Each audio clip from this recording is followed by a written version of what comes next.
which is like killing the animal and putting it into pieces, and you could not do it.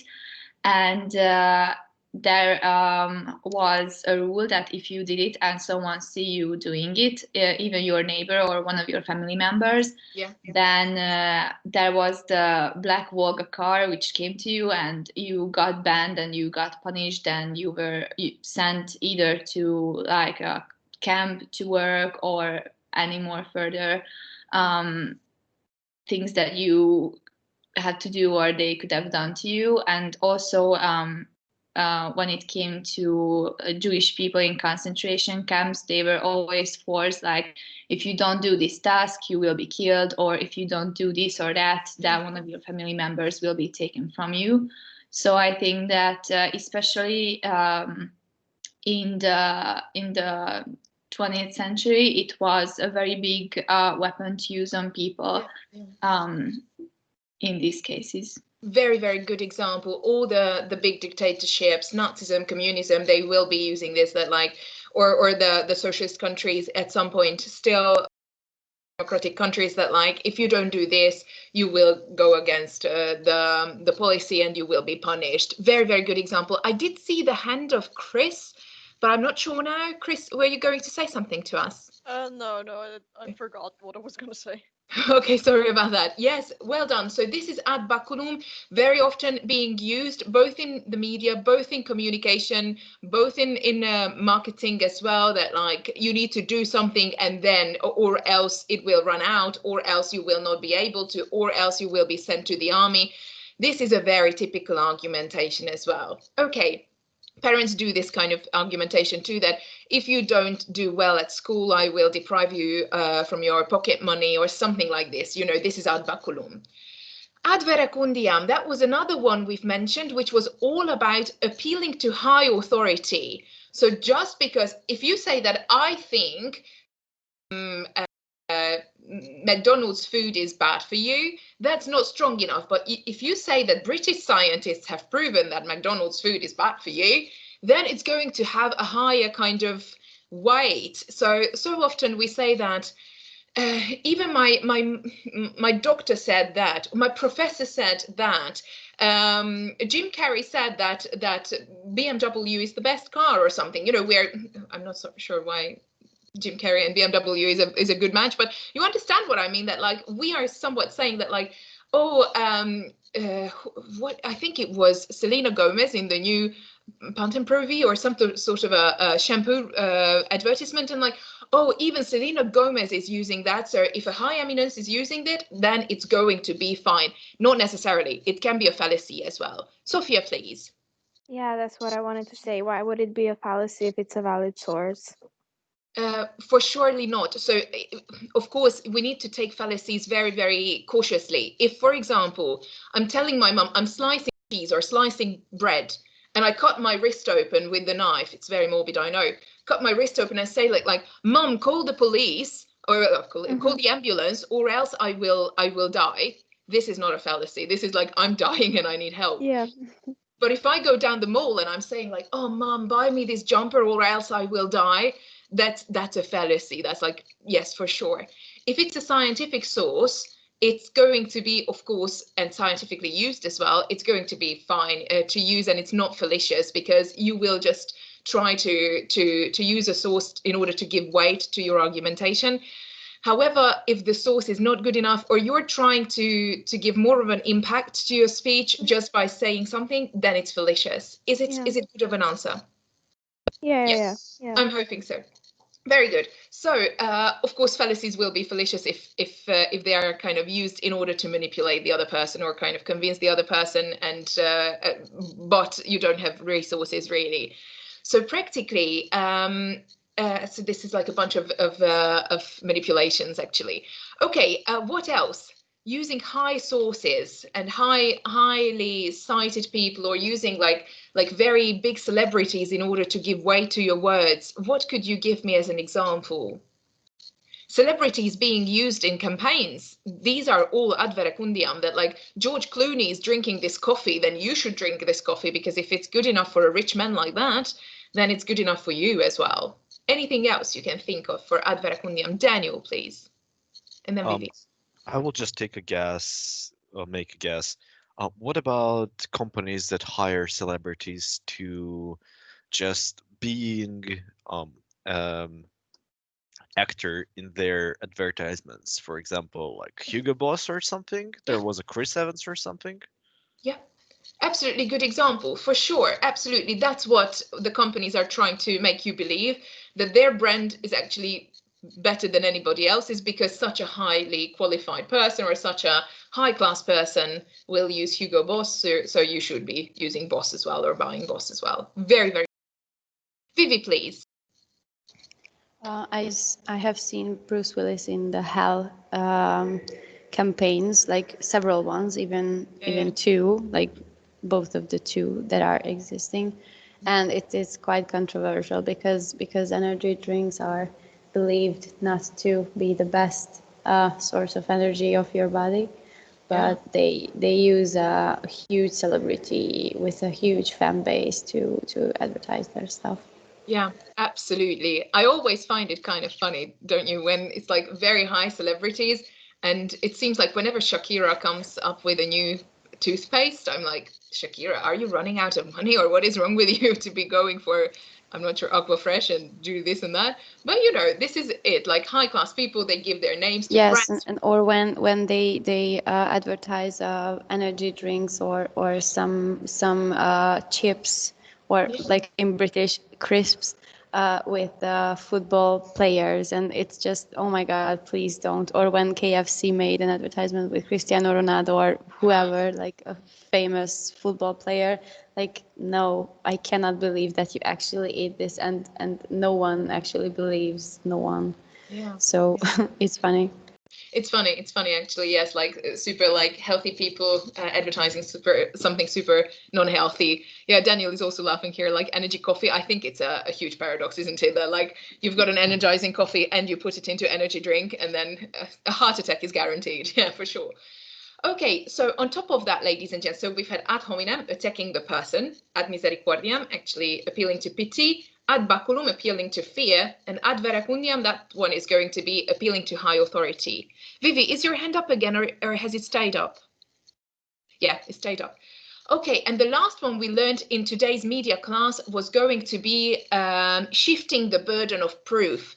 This one was invented or like discovered later practically, and for that reason it doesn't have a Latin name. We only say it in our own languages, and English will call it shifting the burden of proof, which will mean that as soon as you say something, the burden of proving it is on you. Okay, so I say that I think John, let's say we've got a John is really stupid. This is going to be some sort of a statement that I need to prove myself. Like I say, John is stupid. You ask back, like, why do you think John is so stupid? And then I don't say that because John did this and that. I don't prove. I say like, why don't you think so?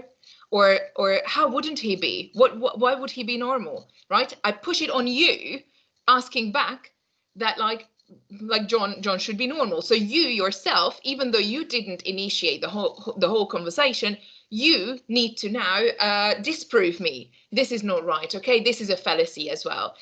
As soon as I introduce an idea, I will have to somewhat defend my idea, and I will have to give you proof that I think John is stupid because he did that, he did this, this and that, right? And as soon as pushing it on the other person is going to be fallacious, that like, why isn't he? Don't you think? Are you sure he's not? Or something like that. This is a fallacy. I think we are not going to be able to find a very good example to this one right now, because you will have to detect these from your speeches as well that you will choose, or film a bit like any kind of quotes or something. I highly recommend it that for the presentation, when you're choosing your topic, you can also include like a short video, but you remember that a 20-minute presentation will be needed by group. And I want every single member of the group, please, to be a part of the presentation as far as presenting it too, so that you can practice your English and your presentation skills and stuff like that. And so if you play a video, for example, that you are analyzing, it shouldn't be longer than approximately 2 to 3 minutes to embed a video into your presentation, so that the whole thing is not, you know, like taking away your speaking time. But you can choose anything, a film part, a political speech, a debate. It can be a written form, it can be a speaking form, it can be anything. A music video, pop songs are very, very highly fallacious as well. So anything that you fancy and you can do it. And I'm not hinting right now, but many students tend to use this topic or choose this topic as a topic for fallacies. And I think it's for a reason. It's a very creative, very exciting kind of an issue. So that's going to be a very, very good one. Electricity meter is being replaced for 10 minutes. Yeah, that's true. What about ads appealing to lifestyle? Appealing to lifestyle is actually like, it's a good question. That one is like, it's not a concrete fallacy coming from ancient Greece or ancient Rome. It's going to be appealing to lifestyle is always going to be appealing to high authorities' lifestyle or appealing to somebody else's lifestyle. So they will somewhat put it under the umbrella of ad verecundiam as well. But the question is really, really good. Okay, so practically this is it about media. And just because I can tell Nora has got some problems because she messaged me about the presentations, I hope that it's all understandable that we've got 3 classes practically, a double media and a new media literacy, and you will have to make 3 presentations. I hope that it's understandable to everybody. 1 in media, 1 in elocution or this course practically that's running now, and 1 in new media literacy. For media, it's detecting fallacies. We are going to learn more fallacies after the breaks. Elocution is going to be writing a speech, and the new media literacy, I have recommended you topics. You can choose those and you can just get into groups and do it. So you will have to belong to 3 groups, either different or not, if you don't want to change up the people you're working with, and 3 presentations. Is there anybody who has got any questions just yet? Nobody. Okay, excellent. Oh, yes, Daniel, please. Is it possible to make presentations on your own? No, unfortunately, because we wouldn't have the time to be listening. So in the last 3 courses of the semester, and also like teamwork is going to be also the task. Everybody hates teamwork, unfortunately, because yes, on your own, you would be time managing yourself and it would be easier. However, it's compulsory to get into groups. Please function in groups as well. That's very, very important, please. And it's also going to be like the first task to get into that, to work together.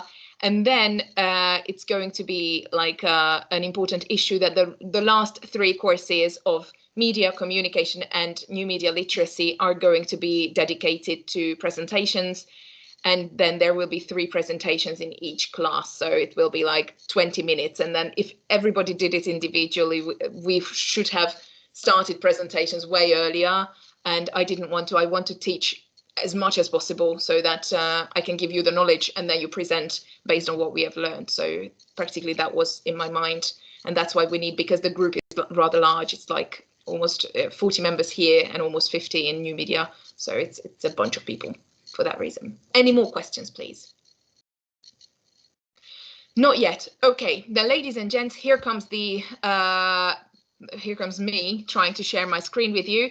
Before I do that, though, I wanted to let you know that, this time in elocution, vocabulary differences would be coming along, but now we are going to leave it out. We have got a good hour now, and I wanted to teach you speech writing in case you wanted to start writing your speeches in the holidays, okay, or in the autumn holiday or the intensive week. So I wanted to teach it prior to the whole kind of thing, prior to the whole autumn holiday, sorry, only because I wanted you to have the time to absorb. So let's go into speech writing, and this is what I would like to expect from you when you are doing your presentations, to write a speech in groups. And for that reason, I'm going to be recommending you a speech structure, which is going to be, yeah, this is it, practically speech writing. And let's move right into, right into this bit because we don't have much time. So practically, ladies and gents, speech writing is going to come from a bunch of people, but Korax, ancient Greek orator, he proposed like the typical triad, the introduction part, narrative part, and the ending, the closure part. I think this is only what we have learned, or what we learned in high school, that like beginning, like the big part, and then the ending. That's what we've learned. And today I would like to offer you or recommend you a way more sensitive kind of a structure, which will kind of be consisting of 7 different parts, so that your speeches can be kind of chopped up and everybody can have a part to write about, and so that you learn the very good basis of ancient writing, which is valid still in the modern period, and that's how it goes. So here are the 6 + 1 or the 7 kind of parts of a speech, and we will learn all 7 of them today, so that you can kind of practice speech writing in the future. Number 1, will you upload this presentation into Moodle? Absolutely, 100% I will. Introduction is number 1, principium. Second one is going to be narration, right? That's very important. Number 3 is going to be this bit, because all these 6 ones were coming from Cornificius, but later on in the 3rd period, Quintilian added an extra bit, which will come after the 2nd point. So introduction, narration, and deviation is number 3. Then you've got the thesis or allegation. Then you've got proof. Then you've got disproof. And then you've got finish. Now let's take a look. You introduce the topic. You start narrating, then you deviate from the topic. And there are 2 things we need to notice, ladies and gents, in here. Number 1 thing is that the thesis is only coming 4th. So when we are talking about a good quality speech, we already introduce the topic, we narrate a little bit about it, we deviate from it a little bit, and only as a 4th thing, you will actually tell what you want. According to the ancients, you shouldn't say that today I'm going to be fighting for the legalization of drugs, no, or the anti-legalization of drugs, whatever, right?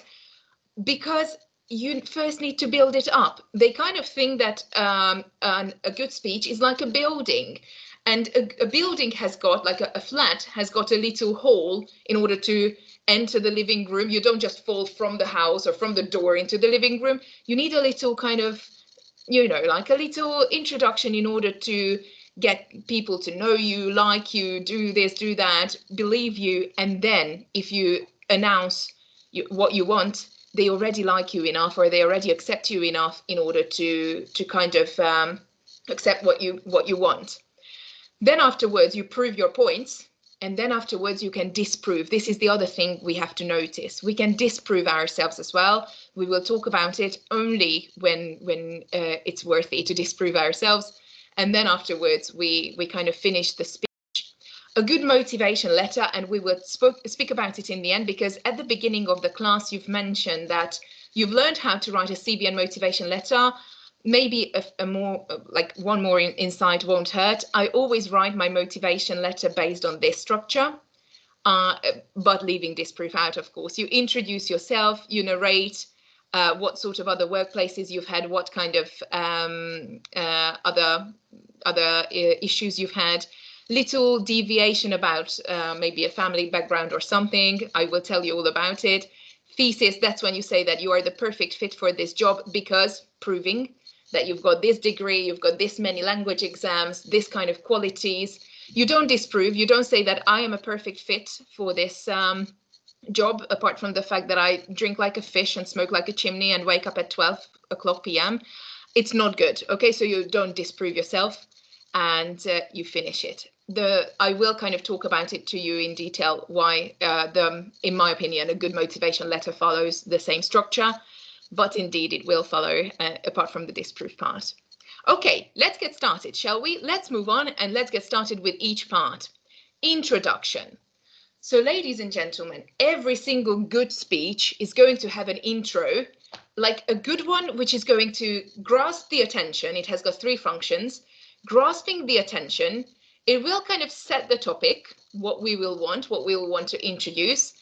But also, we will win the goodwill of the audience, right? Winning the goodwill is going to be super important. How do you think you can win the goodwill of an audience? You stand out there. How would you want to make the audience to be kind to you, or to believe you, or to be, the English language doesn't have the term sympathikus or sympatičný or something that you all have, or we all have in our languages, but nice, or how do they believe that you're trustworthy and kind? How would you do that? Starting off how, in order to win the audience's kindness towards you and trust? Make it a personal story. Okay, that's coming along. Very, very good. It will be the deviation part, but Sophia, you're absolutely right that it's coming, for sure. How would you start off? Something that is going to win the benevolence of the people. Personal stories are coming along for sure, for absolute sure. With an example they can relate to. Good. That's also very, very good. Absolutely. This is what politicians are also doing, that like trying to find a common ground as well, or trying to make them belong to the same community as if they were on the same page. Very typical. Let me show you a few examples because we are in a hurry kind of now. Let me show you. These are the ones that that the ancient ones are also recommending. One of them is going to be the lack of preparedness topos. Like topos is going to be like a message. A lack of preparedness, for example, I may obviously know less about the topic than you, but let me please introduce my topic to you. Of course, it doesn't work all the time. I did use this one when I was presenting in front of a large audience full of professors who were born with a beard and who are like super, super smart. And I have been like, you know, a researcher for 5 years and they have been for 70. And I told them like, I may obviously know less about the topic, but let me please introduce my own points of views. It wouldn't work in my classes that I may obviously know less than you because you would be questioning my competencies and you would think like, then why the hell are you a teacher and what are you doing in here? It doesn't work in every context for sure. But the lack of preparedness, like, oh, let me please introduce my topics, even though I've had less chance of researching it, that could be like, you know, like as if you were super modest and like they themselves, they're so super smart, right? It's kind of winning the audience. Uncertainty, according to the ancient Greeks and Romans, how do I begin to explain it? How should I even start? Why do you think that starting a speech like, how should I even start, could be nice for the audience or could win the audience, in your opinion? Of course, not in every context, but sometimes. Why would an audience be happy to hear that, like, or be trusting you more or believing you more than like, oh, how should I even start? What does it communicate? Because it emphasizes like the depth of the topic and your emotional connectedness to the topic. Good. Very, very good. I'm interested in my own topic. I'm excited about it. I don't even know where to start because I'm emotionally tied to it. Excellent. What else? Yeah. I've got a lot to say as well, right? Daniel, please. I was still about the beginning. Yeah. Yeah, yeah. I can hear my echo.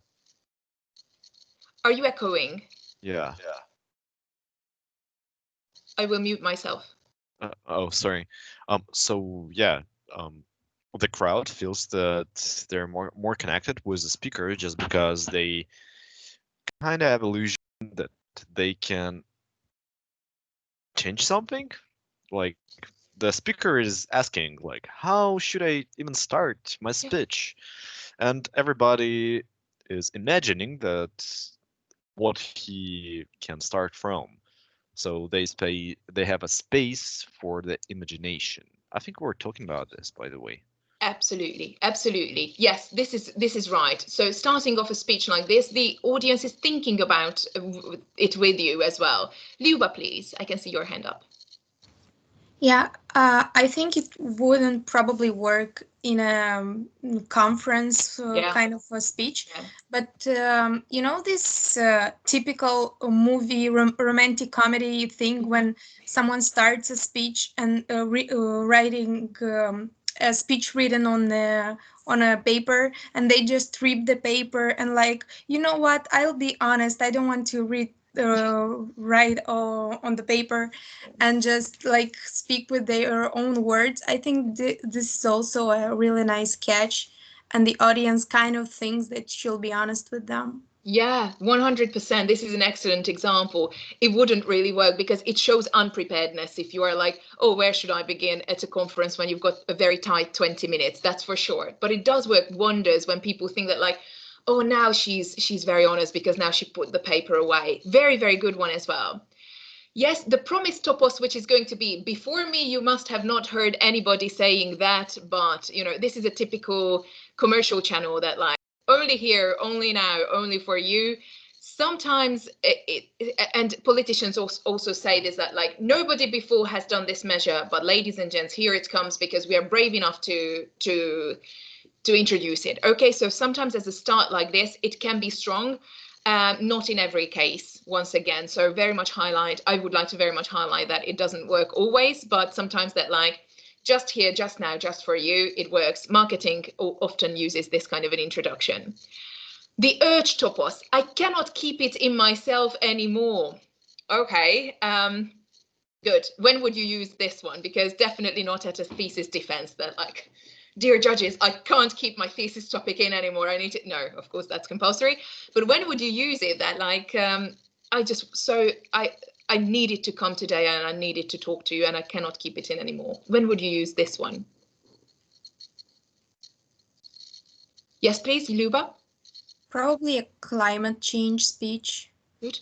Or, Good. For example, with the current situation, maybe something like why people are not wearing masks if it's mandatory. I think we can use that during current situations and that are not professional speeches. Yes, emotional evoking, is that correct? When you want to evoke emotions in the audience, practically, that like, I cannot keep it in anymore. This is serious now. We need to talk. You need to wear your mask. Very good. Very, very good ones. Let's see. How would you start a conversation? This is a little game. We just will play one of them. Let's say this one. Oh, no, let's say the first one. You have let your friend know, you would like to let your friend know that you cannot go to the 5-day trip you have already booked, paid for. Let's say that it's a phone call and I just want an introduction, just how you would start a conversation like this, not giving proof like because of this, that and that. You just start a conversation. You want to kind of cancel a trip that you both paid for with your friend and it's very uncomfortable. What would be the starting sentence to your friends? My friends will always start off that if they want to cancel on plans or something that like, hey, listen, you will hate me for this, but this is like a start. But I hate them anyway, so it doesn't really matter. Daniel, please. Starting sentence. I would probably be like, hey, do you remember about the trip we're planned to go? So. Okay, excellent. Yes, you're just introducing the topic and they already know that there might be something wrong. Excellent. Vivi, please. I would immediately start the conversation with another suggestion about further plans. Like if let's say I made I don't know, if I agreed with a friend that we are meeting on Friday for visiting, for example, like this art exhibition, I would text her that, hey, what about like next Tuesday, or what about next Thursday? Are you free on that date? Because it would be better to visit the exhibition on that day. Yeah, very, very good one. Trying to come up with yes, I would emphasize that being flexible is very good, and I would rather thank her for being flexible than apologizing, because rhetorically it's better if you thank someone instead of apologizing to someone. Yes, very, very good ones as well. So starting off that like, I thank your flexibility in advance because, yeah, that would be a good start. Give me a start for this one. You would like to tell your best friend that you have passed your language exam unlike him or her. So let's say that you both went to the same language exam. You both know the results. They're visible, clear. You passed, she didn't, or he didn't. First phone call because you want to carry on with this friendship. How would you start a conversation? Tough, right? Hey, yes, please, Luba. Yeah, I'd be very, very brief about it. I'd be like, hey, how you doing? So, well, yeah, I did pass. So what you're doing like afterwards in the evening? So just like he or she knows that I did pass, she knows this information, but I'm not rubbing it in her face. Okay, not rubbing it in. Very, very good. And trying to kind of ask a few further questions before getting into the topic. Vivi, please. I would highlight some of her positive characteristics. For example, if she speaks French, then I would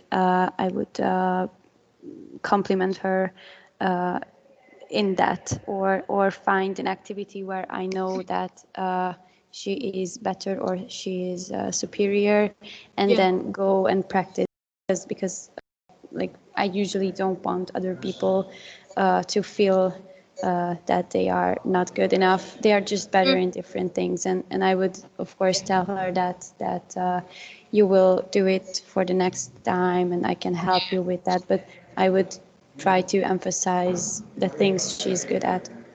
Very good. Very, very good tactic as well, trying to emphasize that one. Sometimes we blame the situation. It was a very difficult task and I was only lucky. This is belonging rather to the proof part, but as a start off, it would be very good to highlight that, like, hey, you did excellent and you've got so many other qualities too, and then introduce like going along as well. So an introduction part needs to be short, brief, and you need to kind of set the tone, call the attention of the other person, and win the goodwill as well.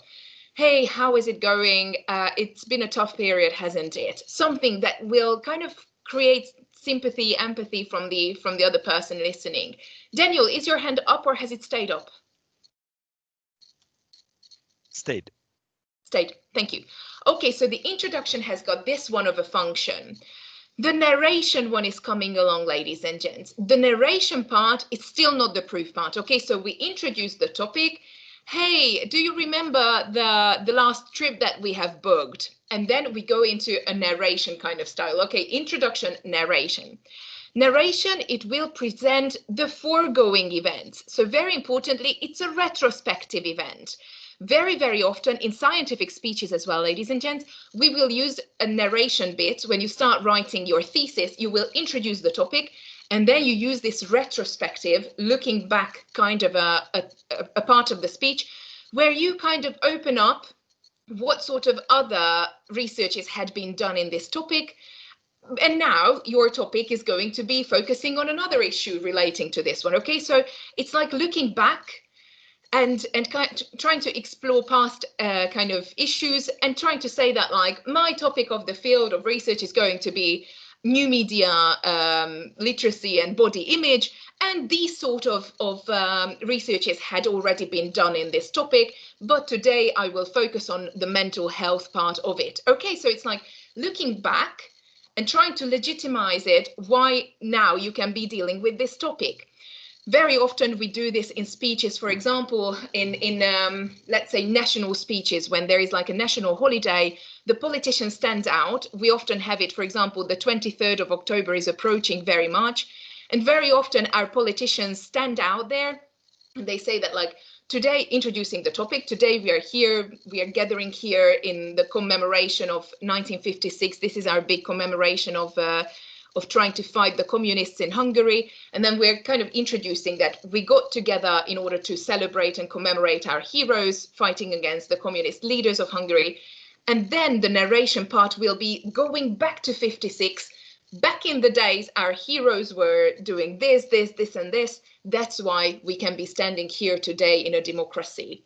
Does it make sense to you, ladies and gents? Can you give me another example, please?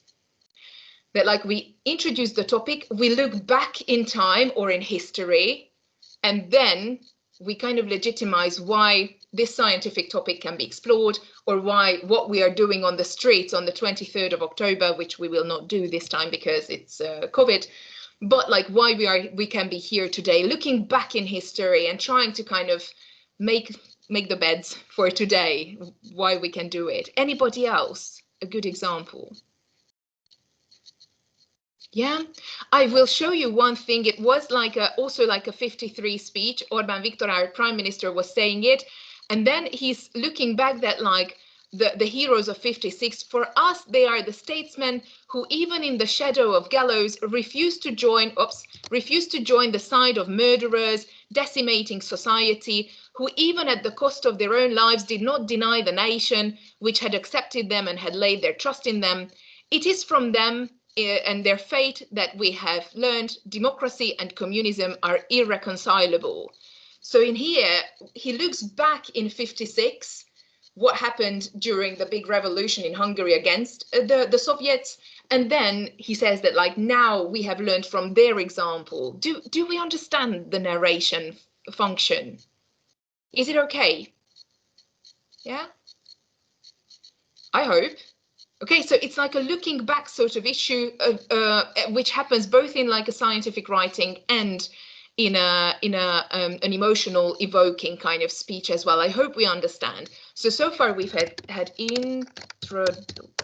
introduction, narration. Okay. Then here comes, sorry, I'm just going to teach it quickly for you. You will be able to watch it back in the breaks as well. And then next time we will be practicing it as well ourselves. I promise you we will write practice speeches together as well. Next up is going to be deviation. And this is the one that Sophia was talking about. This is very strong. Deviation is going to be number 3. And that one is going to be kind of like deviating, you know, going away from the topic, apparently, as if you were like deviating from the topic itself. Something like a personal story. It will make the matter more personal, as the speaker will talk about their own experiences, their own memories, and kind of bringing it closer to the audience. It will increase the sense of trust, and expressive opportunities as well. And I wanted to talk to you about one example. Barack Obama, when he was still the president of America, he went to a high school. Imagine it was in the Wakefield High School, and it was the 1st of September, 8 o'clock in the morning, the president arrives, right? And there is a bug, sorry. And he is holding a speech, right? And he started off his speech introducing that today we are here to celebrate education. He narrated about the history of education, how it started and how high schools and everything came a long way. And then he deviated from the topic. Look at this one. I know that feeling. When I was young, the feeling that like I don't want to be in school, you know. I know that feeling. When I was young, my family lived overseas and I lived in Indonesia for a few years. And my mother, she didn't have the money to send me where all the American kids went to school, but she thought it was important for me to keep up with an American education. So she decided to teach me extra lessons herself, Monday through Friday. But because she had to go to work, the only time she could do it was at 4:30 in the morning. Now, as you might imagine, I wasn't too happy about getting up that early, and a lot of the times I would fall asleep right at the kitchen table. Why is this part of a speech good? Why did Obama tell this little personal, very, very personal story within a speech? How do we feel if we were there as high school students listening to the president casually?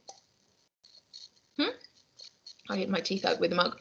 So why do you think it's a good speech? Yes, please, Jana. Well, I think that it is like relatable, and children felt understand, like because they can like relate to the same problems.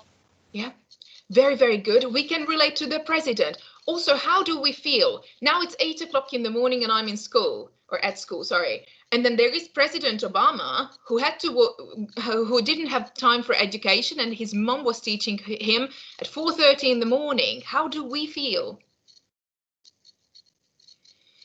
Because we felt that it sucked to be in education at 8 a.m. and school restart after a long summer break, and it was just so beautiful doing nothing and enjoying the summer. And now it's here, but then President Obama needed to wake up at 4:30 in the morning. How do we feel? Maybe a little bit guilty because someone had it worse than we did. Yeah, we feel guilt, we feel luck as well that, oh, thank God we don't have to. Now the whole the whole situation is reinterpreted, that we're lucky to be here and we don't have to learn with our moms at 4:30. Very, very good. And on top of that, there is this message, in my opinion, that if he could do it and he's the president with this kind of an education, then I can be striving for more as well. And I can do it myself, and I can shoot high with my goals and ambitions as well, right? So it's very, very important. Deviation is going to be very, very important in my opinion, because you will make the story personal. In a motivation letter, I often write it, and I will show it to you in the next class as well, that I introduce that today or this motivation letter has been written in order to apply for this and this and that teaching job at the university, at least for me. The narration was that that previously I have been working for many institutions, but this one is going to be special to me for a bunch of reasons. My deviation part, when I kind of deviate from the topic, making it personal, I often write it in my motivation letters that coming from a 3-generation teachers family, because my mom and dad and my grandparents on my mom's side, they were all like, we've got 4 teachers in the family, and like coming from a 3-generation teaching family, teachers family, teaching to me is not only an obligatory task within the PhD program or within my teaching career, but also is a family tradition I would like to get better at, or to be living up to the expectations of my family. So it's also like, and then, you know, it's maybe it will, you know, like touch them, that poor unfortunate, everybody has been a teacher, let her be a teacher as well, you know, because I often write it in my motivation letter as well, to deviate from the topic and show something personal, that I'm personally involved in this whole teaching career, and not only that, like, okay, now I'm an academic and I have to teach as well, and I will be bored doing that, but I'm excited myself. This is how I honestly feel about it. So deviation is allowed in motivation letters as well, that like you want to be something, achieve a job, and writing it that like having been dealing with it since my childhood, or having cherished this as a dream since I was a little boy or a little girl. It's good. It's very personal, and it's a good means to use.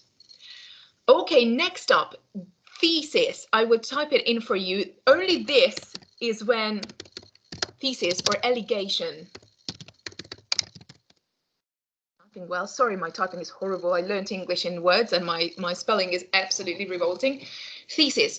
Can you see it, ladies and gents, that so far we have introduced, we narrated, went back in time, deviated, did something personal, and only now do we come up with what we want to say, okay, with what we want to state. This is the statement of the speech, and it's needed, according to ancient Romans and Greeks, to introduce somewhat the topic, and only as a 4th part of the speech do we come up with what we want, because we want the audience to feel attached, to feel happy to listen to us, to feel excited about us. And that's very, very important, that only now do we do that.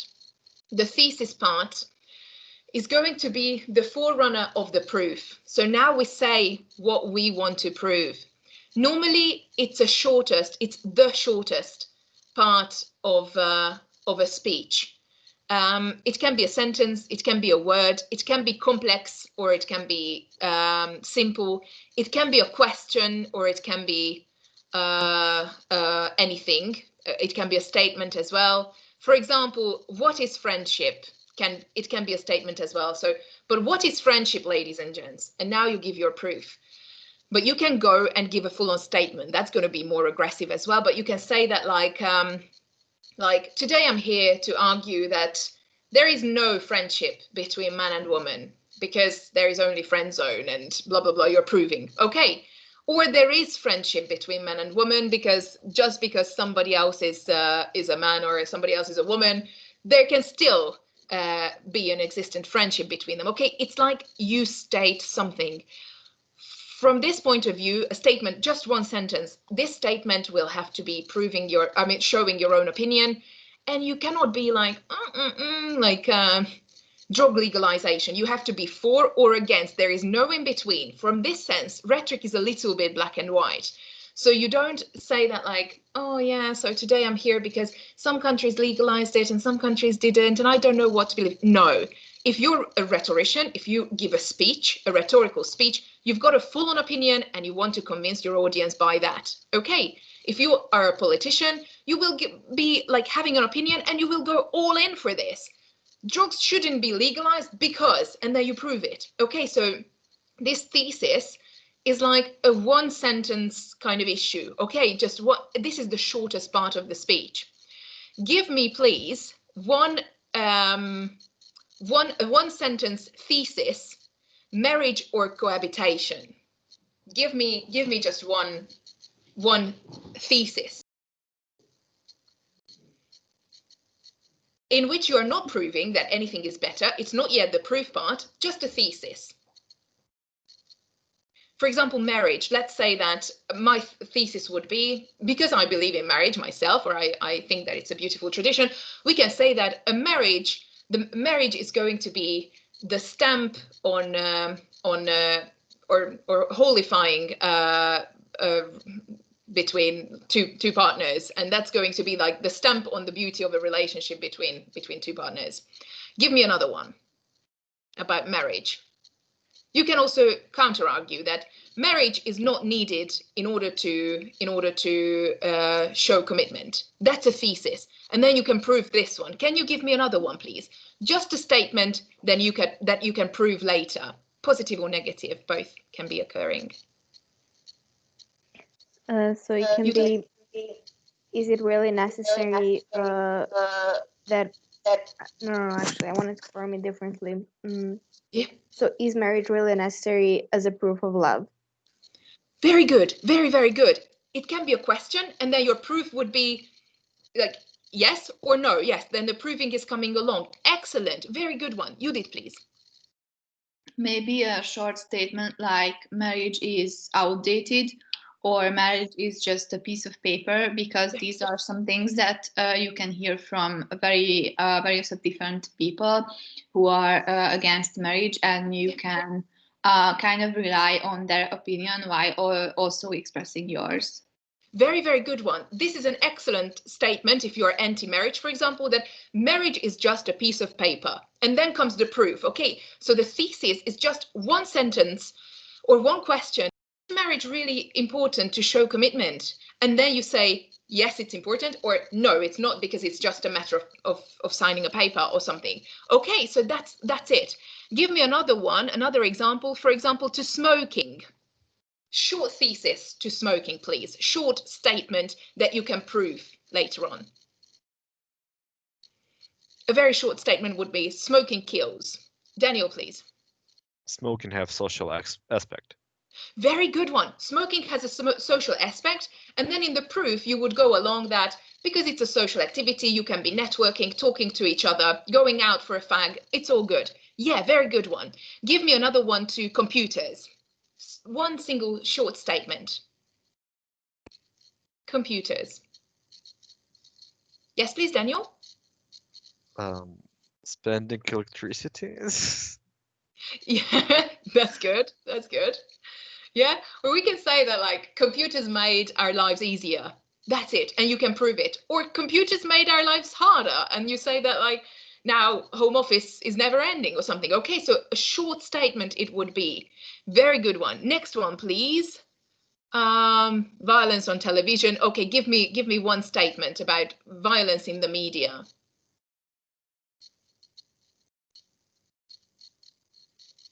For example, violence in the media shows a bad example to children. That's a thesis. Give me another one. Violence on media. Yes, please.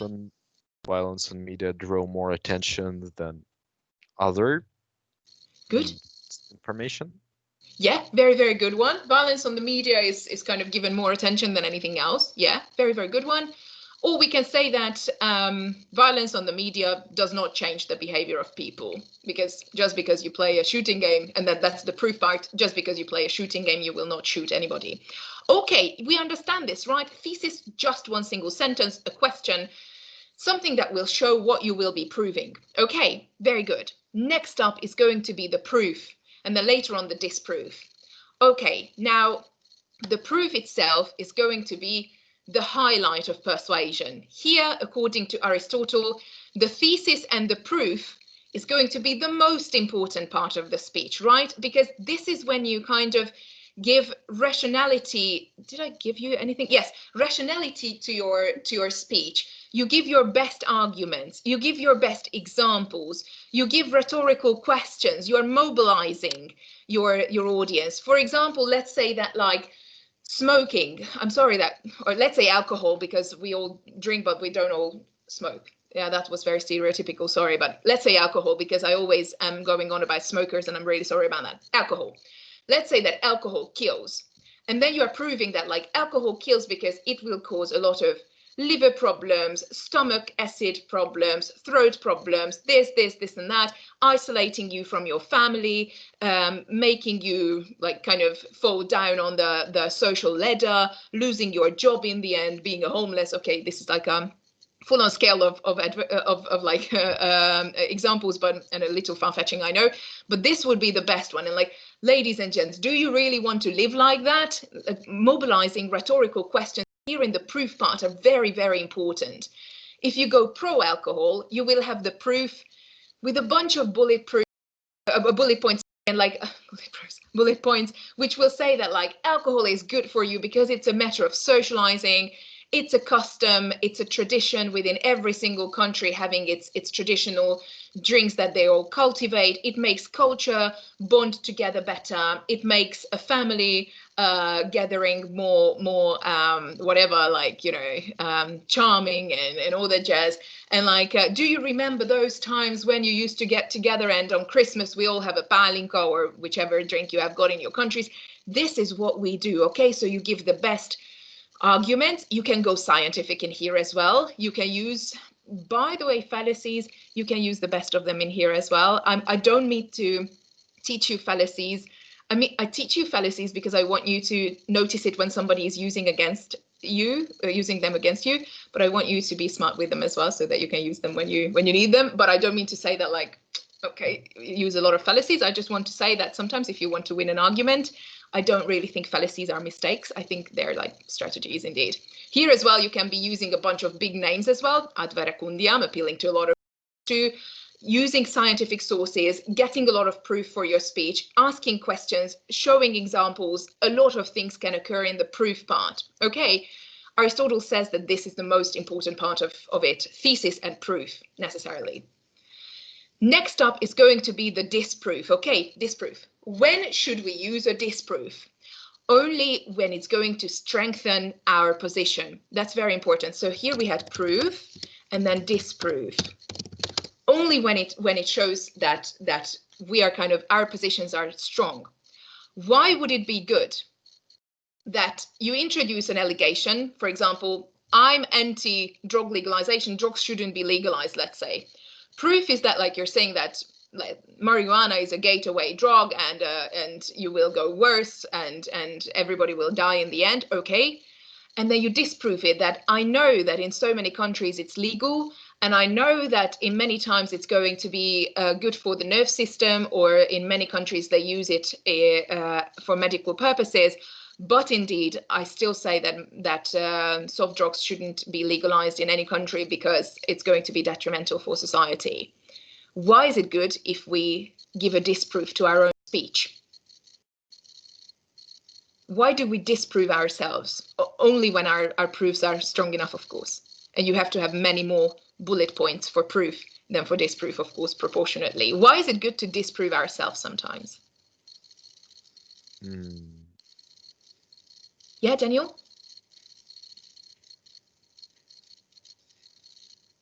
Daniel? Okay, then Vivi, until Daniel is getting back to us. Because it is important for us to show the audience or whoever is watching, reading us, that we see both sides of each and every problem, that we can basically function as a critical thinker, human being, not just someone who is forcing that this is the only acceptable way, this is the only acceptable thing that is true. Very, very good, Vivi. Absolutely. So it just shows us that we have got a very wide perspective. We know both sides, but still we will hold on to our own opinion. And that shows that we're knowledgeable. We are we checked out every single side of it, but we will still go with our point of view. And that's why our point of view will seem stronger as well, because it's not just the one narrow-minded thing that we know. It's like we know everything, but we will still go with this one.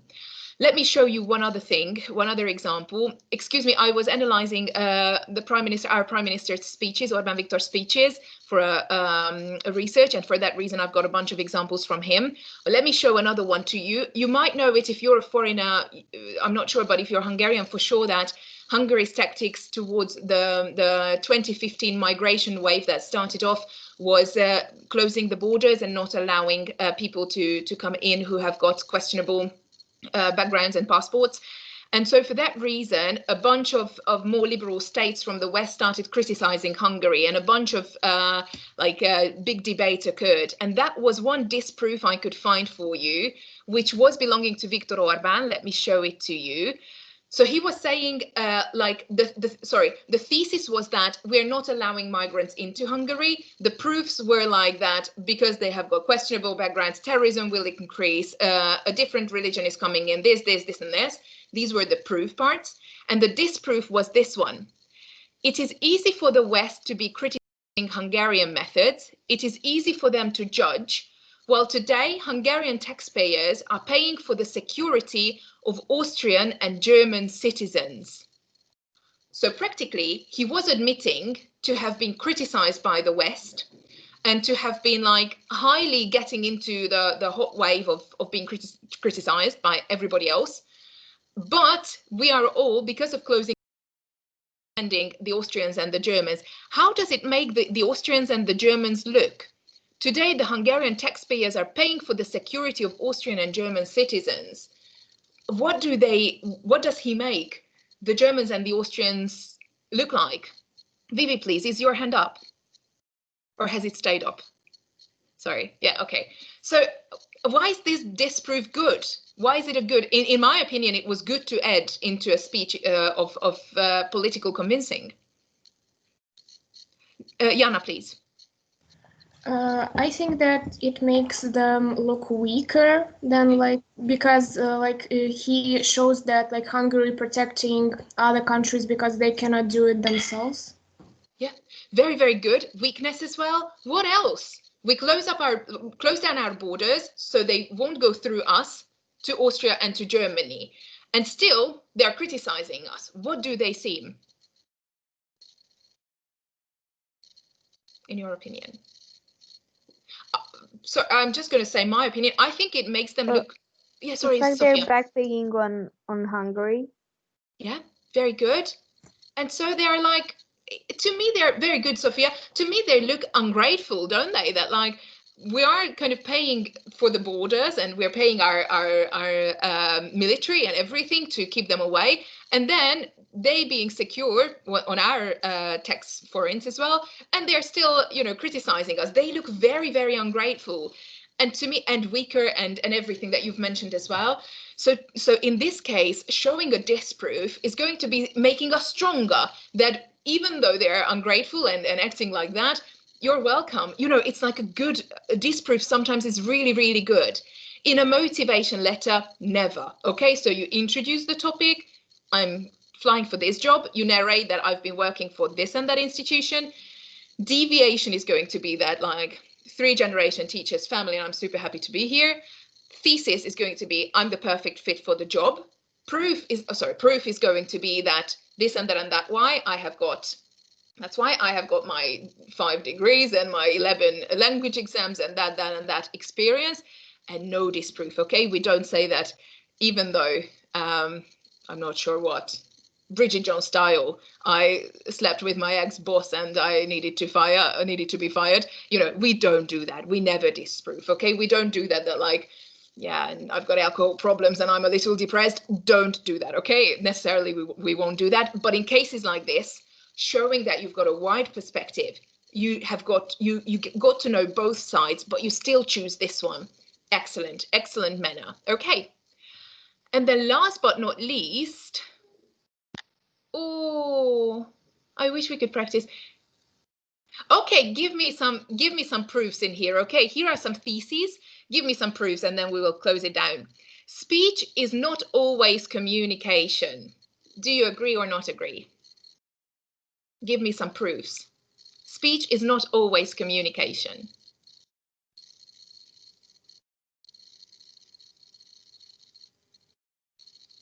Yeah. Oh, I'm stupid. We needed to turn them around, don't you? Yes, it's reversible. Sorry. Communication is not always speech. We need to twist them around and then give a proof. Communication is not always speech. Why? Yeah, communication is not always speech. Yeah. Because listening is a part of communication as well. Good, excellent. As well as communication is not always speech. Listening is also communicative. Nonverbal communication is also communicative, even though you don't say much, you're just waving or showing cool or something. Very good. Sophia? Speech is also one way, but communication can also be two-way, like a dialogue. Very, very good as well. Excellent. Give me one more. Let's go with this one. Schools are like prisons. We twist it around. Prisons are like schools. Give me a proof for this one. Prisons are like schools. Give me some proofs. Prisons are like schools.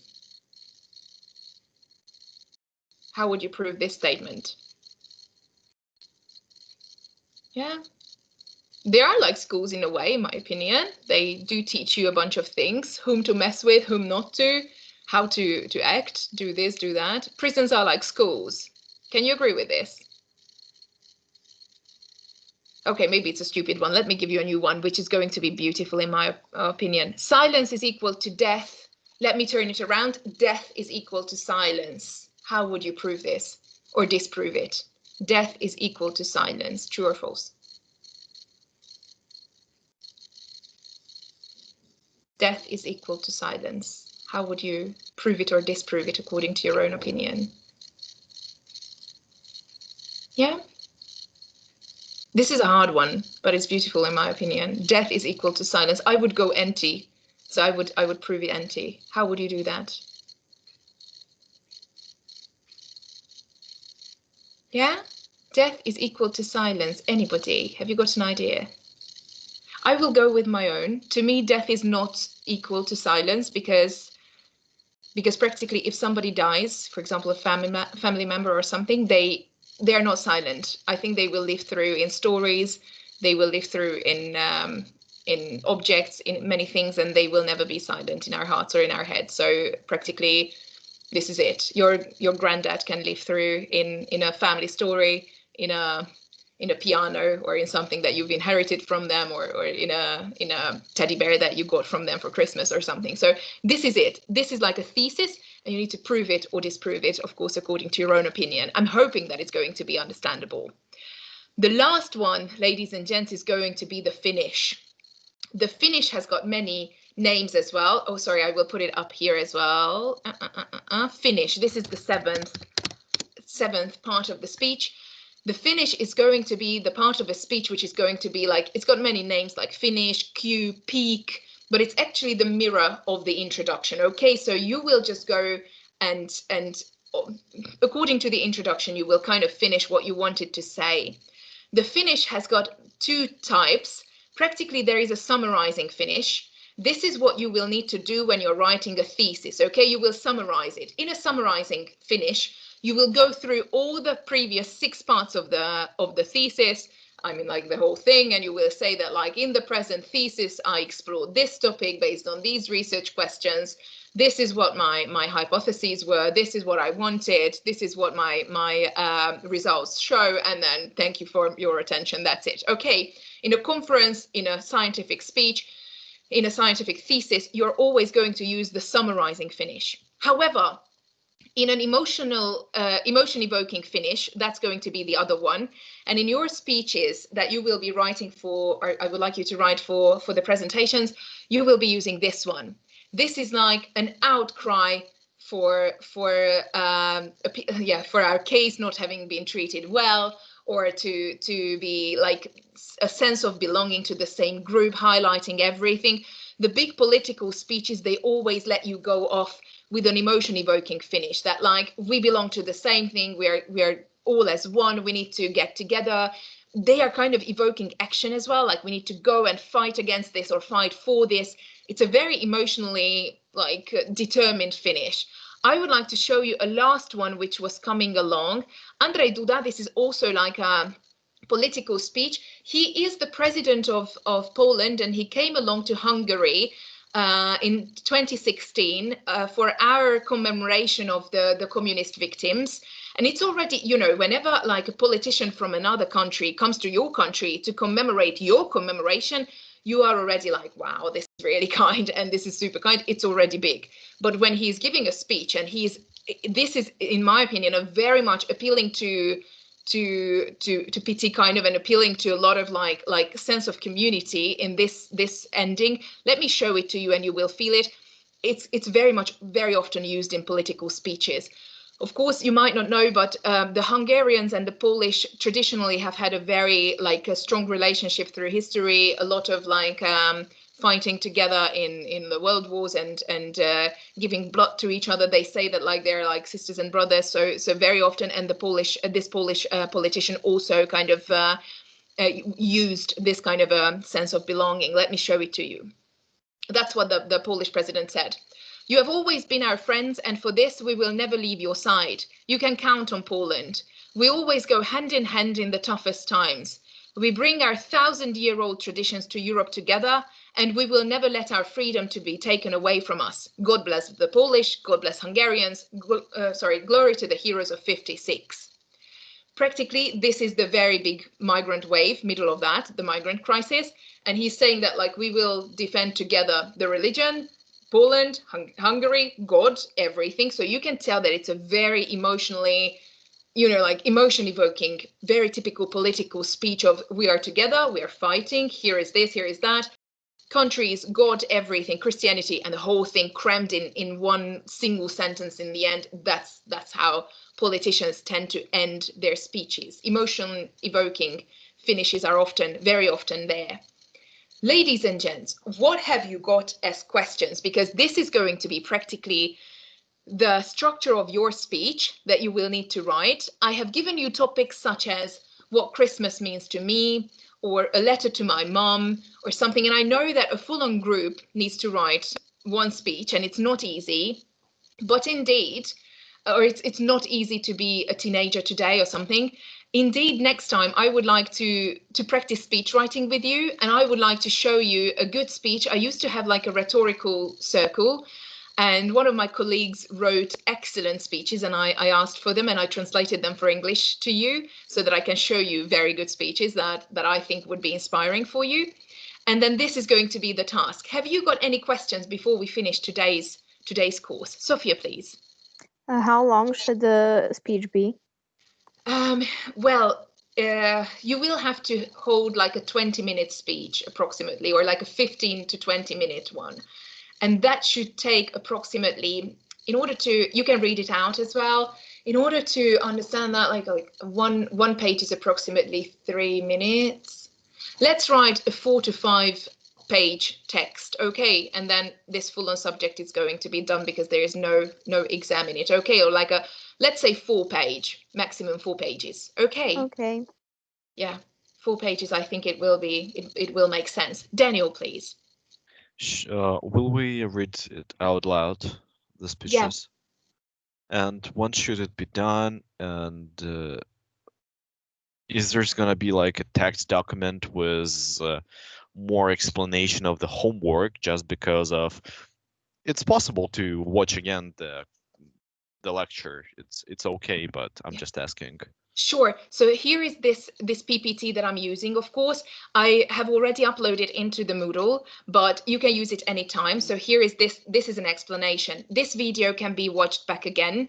And then I think based on this one, it's pretty much a doable task. But if you need me for any kind of help, consultation, I'm always here for you. Of course, we can consult as well. So it's in a written form as well. The PPTs will be uploaded to the, or they are already uploaded to Moodle as well. You can check those out too. As for the speeches, you will have to put them down. Deadline, you have had to sign up for the presentations yourself. There is a link. Links are also uploaded into the Moodle too, so you can find the link of the presentations. In one link, or on one link practically, you can find the MediaCom and the media one and the elocution, the communication part as well. Please sign up to a group. And then, the last 3 courses are going to be dedicated to presentations.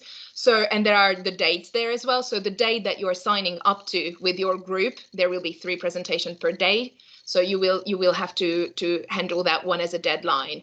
The presentations will start, I will tell you when. 1 second, sorry about that. Presentations will start on the 12th week, which is going to be 26th of November, then the 2nd of December and 9th of December. That's when you will be having presentations in both the media and the communication part. So the day that you're signing up to with your group, it will be your deadline practically. You will have to write it down. You will have to present it, read it out with your group. Everybody will have to read out their own part that they have composed. And then also sending the speech to me would be lovely, so that like 1 day before your presentation, please send it to me so that I can check it out beforehand as well. Can we change the topic, says Sophia? I mean, come up with our own rather than the given one. 100%. Sure, absolutely. If there is no topic that you would fancy, then it's absolutely brilliant. So many things to do. I know, Daniel, I'm really sorry about it. But if you think about it, I think we have no midterms. We have nothing at all. You need to hold a presentation in each subject. You can also pay attention to not falling on the same day, for example, with media and communication, to give yourself a break. And then there will be one oral exam only in media. So elocution will be kind of cancelled, media, and then one oral exam in new media literacy. Okay.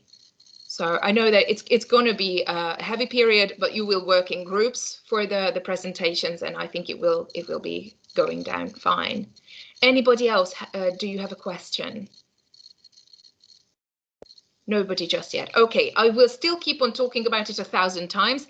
Next time after the breaks, we will be writing a speech. I will show you a good mock speech so that you can imagine what you need to do. But I wanted to teach you this in order to kind of start finalizing and kind of preparing, you know, what you will need to do. I really wanted to do that before the autumn holiday comes. Thank you so much for your attention for today, ladies and gents. I will upload this link definitely to YouTube and to Moodle as well, so that you can watch it back and know what to do and how to do it. And I'm looking forward to seeing you tomorrow. And yeah, have a nice evening or afternoon, wherever we are at the moment. Thank you so much. Bye-bye. Bye. Bye. Well, thank you so much. Thank you. Bye-bye.